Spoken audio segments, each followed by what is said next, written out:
Bonjour et bienvenue dans la chaîne de Mathématiques Sciences. Aujourd'hui, je vais vous expliquer une nouvelle vidéo. Cette vidéo tout simplement en mathématiques pour les secondes.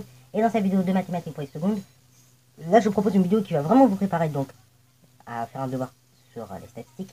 Ok, voilà. Donc là je vous prépare une vidéo vraiment corsée. Mais en même temps, ça permettra de vous faire une petite synthèse de tout le chapitre sur les statistiques. Alors on va voir ici comment on peut étudier justement deux séries statistiques. Ok, voilà.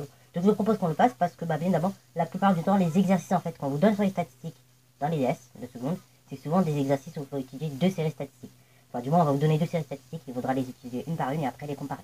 Ok, voilà. Donc là je vous propose un exemple, ok, voilà. Et après donc pareil, je vais reprendre l'exemple que j'avais donné mais en version un petit peu plus raccourcie. Ok, voilà. Pour que vous puissiez bien le faire, ok, voilà. Parce que là l'exemple que j'ai en fait, je l'ai tourné, j'ai tourné la vidéo, mais le problème c'est qu'il est beaucoup trop long. Et donc là je suis en train de réfléchir un petit peu à raccourcir l'exemple. Mais en attendant, on va s'entraîner sur cet exemple déjà, pour que vous puissiez être opérationnel là-dessus, sur l'étude de séries statistiques. Comme ça, en même temps, ça vous permet de vous rappeler de petites choses intéressantes. Alors du coup, ici vous avez les notes de deux élèves en TS, donc terminale scientifique. Donc ici vous avez Julien, puis Théo, voilà, donc je vous laisse regarder rapidement leurs notes, ok, voilà, voilà. Alors pareil, si vous n'arrivez pas à voir du coup ici, c'est physique-chimie dont on parle. Donc là, pour Julien, il a 19, coefficient 6. Et là, ici pour Théo, c'est physique-chimie dont on parle ici. Et donc il a 18, coefficient 6, ok, bravo. Donc comme si vous n'arrivez pas à voir, voilà, je vous l'ai dit, comme ça au moins, ça vous permet de voir un petit peu mieux les choses, ok, bravo. Je vais essayer peut-être de vous mettre encore un petit peu plus de lumière, voir si ça va améliorer la situation. Bon, ça améliore pas tant que ça la situation, donc bon, je vais pas vous mettre la lumière parce que bon, voilà. Je gaspille l'énergie pour rien, et puis c'est pas utile. Alors, du coup, cela dit, donc voilà les 4 questions qui vous sont proposées ici. Donc on vous demande de calculer la moyenne, la médiane, puis l'étendue des notes. Deuxième chose, de calculer l'écart type de ces deux élèves, de représenter la situation par des diagrammes en boîte. Ok, donc là, pareil, on va revoir justement ce que c'est, ça permettra de faire une petite transition là-dessus. Et enfin, donc, dans un quatrième temps, de dire qui de Théo et de Julien ont les notes les plus homogènes. Ok, voilà. Donc là, je laisse mettre la vidéo en pause, et donc, vous pouvez tout à fait faire l'exercice juste là. Sur ce, donc, correction. Alors donc, ici, on va commencer par la première question. Et donc, on va commencer d'abord à étudier Julien, ok, donc moyenne, médiane, étendue. Et après, donc, on va faire pareil pour tout simplement Théo. Ok, bravo. Donc, on fera moyenne, médiane, étendue. Donc, on va commencer avec, comme je l'ai dit, Julien. Donc, Julien, d'abord, on va commencer par le plus évident, la moyenne. Ok, alors, la moyenne, pareil, ça va être tout simplement ici, vous voyez, il y a des coefficients. Donc, pour calculer la moyenne, et bien tout bêtement, on fera la note fois le coefficient divisé par la somme des coefficients. Ok, bravo. Alors, du coup, on regarde.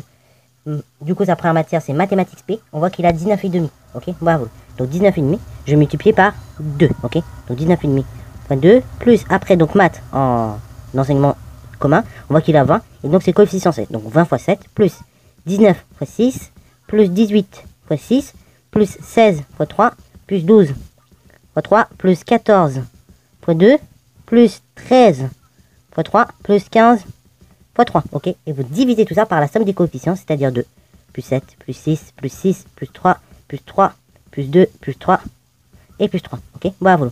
Ainsi donc vous obtenez que la moyenne de la série pour Julien, c'est la chose suivante. Donc là on va faire le calcul à la calculatrice. Donc on obtient une moyenne assez haute, 17,05, ok.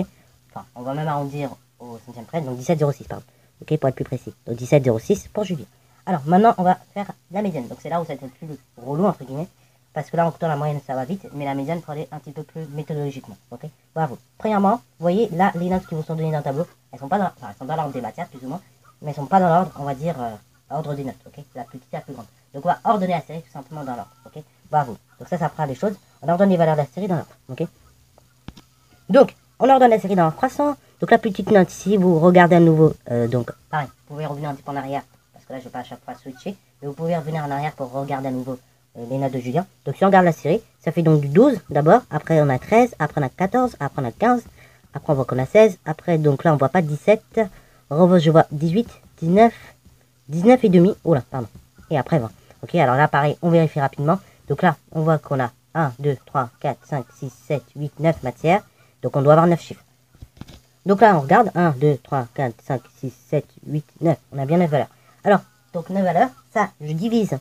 Enfin, attention, 9 valeurs, on aurait pu diviser, on serait tenté de diviser par 2, mais faites bien attention, chaque valeur a un coefficient. Donc en fait, en dessous, ce que je vais faire, je vais tout simplement vous indiquer le coefficient en fait, donc sur un papier, pour que vous ne puissiez pas vous tromper. Donc, alors le 12, il était coef 3, le 13, donc il était coef 3, 14 coef 2, le 15 coef 3, 16 coef 3, après 18 coef 6, 19 coef, donc là il était 6 à nouveau, 19 et demi coef 2, et 20, donc il était tout simplement coef 7. Ok, bravo. Alors, là, on a ordonné la série en croissant. Ici, donc, je vais indiquer le coef. ok, parce que forcément ça change si on met pas de coef. Et donc là pareil, on va donc calculer l'effectif total, ok. Donc on calcule l'effectif total, et donc l'effectif total, ou bien la somme des coefficients, c'est tout simplement, comme je viens de dire, la somme des coefficients. Donc c'est 3, plus 2, plus 3, plus 3, plus 6, plus 2, plus 7. Ok, 3 et 3, ça fait 6. 6 et 2, ça fait tout simplement 8. 8 et 6, donc 14. 14 et donc 12, ça fait tout simplement 26. Et 26 et 9, 35. Ok, voilà. Donc là, quand vous étiez en filière RS à l'époque, et bah, la somme des coefficients faisait 35. Alors, maintenant, donc, on va prendre l'effectif total. Donc ici, 35. On divise par 2, on obtient 17,5. Donc ainsi, la médiane, c'est tout simplement la 18e valeur de la série. Ok, voilà. Soit, et donc là, pareil, pour la 18e valeur de la série, comment on va la déterminer? On va la déterminer tout simplement en lisant ici. Alors du coup, là, on voit que si on cumule 3 et 3, ça fait 6. Si on cumule donc 3 et 2, 8. Si on cumule le 8 avec le 3, ça fait déjà 11. Si on cumule le 11 avec 3, ça fait 14. Et donc si on cumule le 14 avec le 6, on voit que ça fait déjà 20. Ok, bravo. Or, bah justement, la 18e valeur, elle est comprise, c'est également 18. Ok, bravo. Puisque avant, si on avait 6, ça fait 14. Ok, donc la 18e valeur, ce sera également 18. Donc soit 18. Ok, bravo. Alors, ensuite, dernière chose, calculer l'étendue. Donc là, l'étendue, pareil, je vous le rappelle, c'est tout simplement, dans un premier temps, la valeur maximale, Vmax, moins Vmin. Tu veux dire, donc la valeur max, c'était 20, moins la valeur minimale, donc là, la valeur minimale, c'était 12. Ainsi, donc, l'étendue, c'est tout simplement égal à 8. Ok, voilà. Donc ça, c'est dans le cas, tout simplement, de notre premier personnage. Ok, donc ici, c'était dans le cas de Julien. Maintenant, on va s'occuper, deuxième cas, on va s'occuper de Théo. Ok, bravo. Alors, maintenant, on s'occupe de Théo. On va calculer pareil les trois caractéristiques, moyenne, étendue et donc médiane. Et donc, on va commencer par la moyenne. La moyenne de Théo, tout simplement. Voilà, pareil, ce sera la valeur fois le coef divisé par la somme des coefficients. Alors, pareil, bon, Théo, comme il est également en filière S, du coup, là, on sait que la somme des coefficients, hein, ça fait 35. Donc, déjà, on s'embête pas, on met directement 35. Après, donc, on va faire sa première matière fois le coefficient. Donc, c'est 20 fois 2. Plus après, 16 fois 7, plus 18 fois 6, plus 19,5 fois 6. Ok, voilà, plus après 17 fois 3, plus 14 fois 3, plus 14 fois 2, plus après, donc nous avons 15 fois 3, plus 15 à nouveau fois 3. Ok, bravo. Et donc là, on va effectuer le calcul à nouveau et on va voir le résultat qu'on obtient, la moyenne donc que l'on voit. Donc là, du coup, on trouve une valeur exacte, on trouve comme moyenne exactement 16,8. Ok, donc là, vous voyez que globalement, la moyenne est assez proche à 2 dixièmes près. Donc maintenant, une fois qu'on a fait ça, une fois qu'on a déterminé la moyenne, on va tout simplement maintenant déterminer la valeur de la médiane. Et donc là, pareil, pour la médiane, il va falloir à nouveau ordonner la série dans l'ordre croissant. Alors, du coup, là, on a ordonné la série dans l'ordre croissant. Donc là, maintenant, il suffit tout simplement, là, on a l'effectif total. Donc là, on l'a déjà calculé précédemment. Donc là, on va faire l'effectif total, 35, divisé par 2, 17,5. Et donc là, la médiane, tout simplement, dans notre situation, ça sera la chose suivante. Ça sera la 18e valeur de la série. Ok, voilà. Et donc soit, et là pareil, on va tout simplement la lire en fait en cumulant les effectifs. 2 et 3, 5. 5 et 3, 8. 8 et 3, ça fait tout simplement donc 11. 11 et 7, ça fait tout simplement 18. Ainsi donc soit 16. Ça, c'est la médiane. Ok, bravo. Alors, soit vous mettez soit 16, ou soit par moment, on peut retrouver aussi comme notation soit ME. Voilà, avec un petit E comme ça, égale 16. Ok, bravo. Alors, maintenant. Alors, dernière des choses, on va tout simplement ici calculer l'étendue de notes, ok. Bravo. Et là, vous allez voir l'étendue est moins grande. Hein. Donc l'étendue, donc on peut noter également E, voilà. Étendue, c'est tout simplement valeur max moins valeur min, ok. C'est-à-dire, donc c'est tout simplement 20 moins 14, c'est-à-dire étendue est égale à 6, ok. Donc là, on constate déjà que l'étendue est moins grande chez ce deuxième élève, qui est Théo, ok. Bravo. Alors, deuxième chose, calculer donc les quartiles de ces deux élèves. Alors, donc les quartiles, je vous le rappelle, hein, je vous rappelle la formule générale et après, donc on va appliquer. Les quartiles, c'est donc racine carrée, donc de la valeur x1 moins la moyenne au carré, plus valeur x2 moins la moyenne au carré. Ok, voilà, on répète l'opération comme ça jusqu'à arriver à une certaine valeur, la dernière valeur de la série, xn moins la moyenne au carré, divisé par l'effectif au total. Ça, c'est quand on n'a pas de problème d'effectif. Quand on a des effectifs, c'est donc égal à racine carrée de l'effectif de la valeur x1, donc a1, multiplié par x1 moins la moyenne au carré, plus a2, donc l'effectif de la valeur x2, multiplié par x2 moins la moyenne au carré, On répète l'opération autant de fois qu'il y a des valeurs et d'effectifs associés, jusqu'à arriver à la dernière valeur et son dernier effectif associé. Donc A exposant A n multiplié par xn moins la moyenne au carré. Et on divise ça pareil par la somme des effectifs comme tout à l'heure. Ici, comme on a des effectifs ou bien des coefficients, on va être obligé de manipuler la deuxième formule. Ok, bravo. Donc là, pareil, c'est pas H, c'est un N. Ok, bravo. J'ai mal fait, j'ai fait très vite. Mais donc c'est un N. Ok, bravo. Et pareil en haut, c'est un N. Voilà. Alors du coup, maintenant, on va calculer l'écart type de ces deux élèves. Donc on va commencer avec Julien. Julien, donc son écart type, ça va être tout simplement. Donc, racine carrée. Alors là, pareil, on va essayer d'écrire le plus petit possible, mais vous allez voir, le calcul est très long. Enfin, en tout cas, au numérateur, c'est souvent très long. C'est comme ça. Donc, on peut pas faire mieux. On va essayer de faire mieux quand même, mais on peut pas faire mieux que mieux. Alors du coup, ça va être la première note, comme on a dit. Alors, c'est pour ça qu'on a calculé la moyenne au préalable. Donc, ça va être la première note. Ok. Donc, ça va être l'effectif de cette première note. Donc, on a x2. Multiplié donc par la première note, 19,5. Moins la moyenne au carré, 17,06. Au carré, plus la seconde note. Donc la seconde note, c'est tout simplement 20, donc 7 multiplié par 20 moins 17,06 au carré, plus la troisième note. Donc ici on avait un 19, donc coefficient 6, donc 6 multiplié par 19 moins la moyenne au carré, 17,06 au carré, plus donc la troisième note, donc 6 multiplié par 18 moins la moyenne au carré, 17,06 au carré, plus donc après nous avions tout simplement 3 multiplié par 16 moins 17,06 au carré. Plus donc, après nous avions donc 3 multiplié par 12 moins 17,06 au carré. Plus après donc nous avions 2 multiplié par 14 moins 17,06 au carré. Et après donc on effectue le calcul jusqu'à la fin, jusqu'à la dernière valeur qui est la valeur de la seconde langue. Et donc là pareil, vous voyez on a fait le calcul jusqu'à la dernière valeur. Pareil je divise par l'effectif total. Et après donc comme ça j'ai mon écart type. Donc là je vous donne directement la valeur. Donc, du coup, ça fait environ 2,73 comme écart type. Donc ça, c'est pour Julien.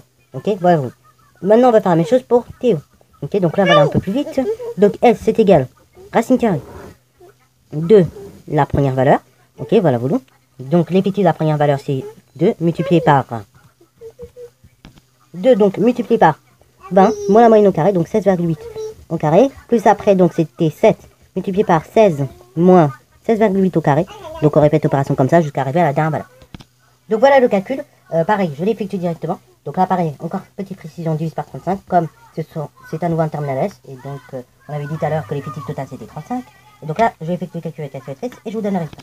Voilà, et du coup, quand on effectue le calcul, on trouve environ 1,97. Donc là, la différence, vous voyez qu'elle est significative. Là, 2,73 étendu, enfin l'écart type. Et là, 1,97, presque 0,8 donc d'écart entre ces deux écarts types, c'est énorme. Ok, bah vous. Donc vraiment, et bah vous voyez que bah bien on peut avoir des grosses moyennes, mais des écarts types aussi très gros. Ok, c'est le risque d'ailleurs. Et c'était le risque avant avec la terminale S, c'est qu'on avait des très gros écarts types du coup. Ok, la moyenne n'était pas, enfin elle était pondérée dans le sens des élèves, mais elle n'était pas pondérée dans le sens où tout n'était pas égal. Ok, bravo, toutes ces matières n'étaient pas égales. Alors du coup, question numéro 3, représenter donc la situation par des diagrammes en boîte. Alors, le diagramme en boîte, comment il se construit? Il faut plusieurs éléments dessus. Alors donc je vais vous en faire un d'abord à main levée, et après on va en faire un. On va en faire deux du coup pour les deux situations. Avec la règle papier, crayon, ciseaux. Bref. Donc ici, vous avez d'abord la valeur minimale. Ensuite, quelque part ici, donc vous avez tout simplement Q1. Après, quelque part par là, vous avez Q3. Quelque part ici, donc vous avez la médiane, ME. Vous avez donc la moyenne, donc par exemple M. Et après, bah, vous avez la valeur maximale, donc Vmax. Alors pareil, ici, ce qu'on peut faire, éventuellement pour aller plus vite, on va pas se mettre à calculer Q1 et Q3, on ne l'a pas demandé. Mais en revanche, on peut très bien, avec l'option de la calculatrice donc statistique, on peut très bien rentrer les deux séries. Et de là, ça nous affiche en fait Q1 et Q3. Ok, bravo. Comme ça, en même temps, ça permet de voir si les médianes et la moyenne étaient correctes. Mais on peut rentrer la série et comme ça avoir Q1 et Q3 aussi. Ok, bravo. Parce que là, on ne l'a pas demandé. Mais là, vous allez voir que c'est très utile pour faire le diagramme. Alors, du coup, comment on fait avec la calculatrice pour rentrer une série? Donc là, vous allez dans Stats. Ok, juste ici. Après, donc, vous allez, là, normalement, il vous met dans Edit. Et après, vous appuyez sur 1. Pour modifier. Et après, donc là, vous voyez, il y avait déjà une série. Donc là, on rentre, enfin, on supprime tout. Ok. Et donc là, dans L1, je vais rentrer les notes. Ok. D'abord de notre premier élève. Donc là, on voit qu'il avait 19,5. 20. Après, donc, après le 20, on voit qu'il avait 19, 18, 16, 12. Après le 12, donc il avait 14. Il avait 13 et 15. Ok. Voilà. Donc là, on avait 9 valeurs. Et là, pareil, bah du coup, par ce qu'on avait ici, vous allez mettre les coefficients. Donc là, 2, 7, 6, après donc c'est 3, 2, 3 et 3, ok, bravo. Et après, une fois que vous avez fait ça, donc vous revenez sur Stats, ok, bravo. Et là, avec ce pavé directionnel, vous allez dans calque, vous allez dans 1, vous appuyez sur 1, statistique, une variable, et après donc, vous mettez xlist, donc x1, vous laissez comme c'est, et list fréquence L2, donc là pareil, vous laissez comme ça, et après, donc avec le pavé directionnel, vous descendez sur calcul, vous appuyez sur entrée, et après, donc ça vous donne un certain nombre de caractéristiques, telles que, par exemple, la moyenne, ici donc la variance, ok, bah, après, enfin, sigma, pardon, la somme des valeurs au carré, et donc ici vous avez les quartiles qu'on a calculés, ok, voilà, voilà.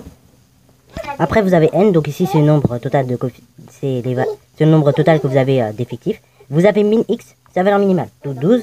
Et après donc vous avez q1, c'est 15. Et après donc q3, 19 et demi. Ok, voilà, donc là on a tout ce qu'il nous faut. Maintenant on peut faire le diagramme en boîte. Alors du coup c'est parti mon kiki, on va tracer donc d'abord le diagramme en boîte pour tout simplement Julien, vu que c'est sa série que j'ai rentré d'abord.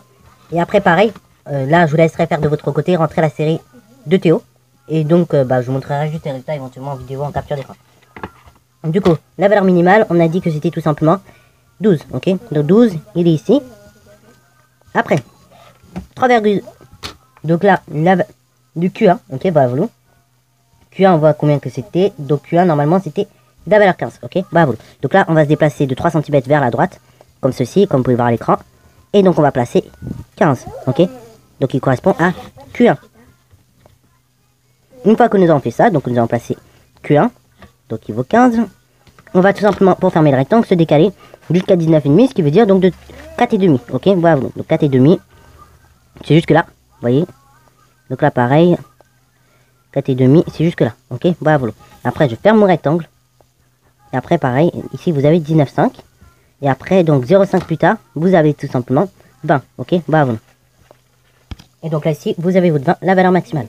Alors, quelque part, donc 2, on va dire, allez, vu que la moyenne c'était 17 et des poussières, 17,06, donc on va dire 2,1 cm plus tard, ici, donc on va placer la moyenne, ok, donc ici c'était 17,06, on s'emprunte 17,06, la médiane, donc dans le cas tout simplement de Julien, de cet élève, on va la placer 3 cm plus tard, ici, puisqu'elle valait 18, voilà, donc ça valait 18 juste ici. Donc vous pouvez mettre ici 18. Et voilà. Alors là, pareil, je vous laisserai faire de votre côté également le diagramme en boîte associé. Je vous montrerai le corrigé et donc les valeurs qu'on obtient à la calculatrice pour aller juste un petit peu plus vite. Voilà. Donc du coup, voilà le diagramme en boîte. Je vous montre quelques captures de la calculatrice et de l'écran. Donc, dans un premier temps, vous pouvez voir en bas à gauche la capture d'écran. Donc des valeurs que l'on rentre sur la calculatrice. Ensuite, la capture d'écran du coup du menu que nous avions eu. Ok. Donc avec L1 plus L2. Là, vous modifiez rien. Et après, donc la troisième capture d'écran, donc qui vous montre tout simplement les différentes caractéristiques, donc telles que la médiane, la moyenne, etc. Ok. Et donc là, la représentation en diagramme en boîte. Ok. Voilà. Donc ça c'est pour la question numéro 3. Maintenant donc passons à la question 4. Donc qui de Théo ou de Julien a les notes les plus homogènes? Voilà, on peut raisonner sur deux choses en fait. Vous avez deux façons de raisonner. Soit vous raisonnez par rapport à la moyenne, donc avec les quarts types, ou soit vous raisonnez par rapport à l'étendue, donc en voyant la dispersion de la série. Là nous on va surtout raisonner par rapport à l'écart type. Puisque là, qu'est-ce qu'on a vu? On a vu que l'écart type de Julien était pratiquement de 2,73, tandis que l'écart type de Théo était de 1,97 environ. Donc ainsi, les notes de Julien sont plus dispersées que les notes de Théo, ce qui montre que Théo a les notes les plus homogènes.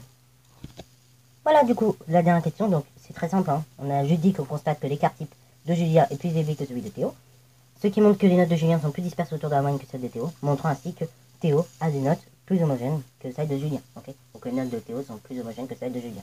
Voilà, sur ces fin de cette vidéo, j'espère qu'elle t'a plu, qu'elle a pu t'entraîner également si tu es un DS sur ce sujet-là. Voilà, si c'est le cas, n'hésite pas à la liker, commenter, et bonne année à toi en mathématiques et en sciences.